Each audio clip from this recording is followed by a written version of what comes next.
இந்தியாவின் முக்கியமான யானைகள் வாழ்விடங்களில் ஒன்றாக திகழ்கிறது உத்தரகாண்ட் மாநிலத்தின் கார்பெட் தேசிய பூங்கா.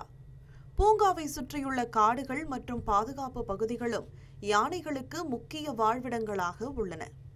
சமீபத்திய கணக்கெடுப்பின்படி கார்பெட் பகுதியை சுற்றி 1200க்கும் மேற்பட்ட யானைகள் இருப்பதாக கணக்கிடப்பட்டுள்ளது. உத்தரகாண்ட் மாநிலம் முழுவதும் கிட்டத்தட்ட 1800 யானைகள் உள்ளன. ஆனால் யானைகளின் இயற்கை வாழ்விடம் தொடர்ந்து பல்வேறு சவால்களை எதிர்கொள்கிறது. அதிகப்படியான சுற்றுலா மற்றும் திட்டமிடப்படாத வளர்ச்சி பணிகள் யானைகள் செல்லும் பாரம்பரிய வழித்தடங்களில் பாதிப்பை ஏற்படுத்தியுள்ளதாக வனவிலங்கு நிபுணர்கள் தெரிவிக்கின்றனர். காடுகளுக்குள் யானைகள் சுதந்திரமாக செல்லும் பாதைகள் சுருங்கும் போது அவற்றின் வாழ்விடமும் சிக்கலுக்குள்ளாகிறது.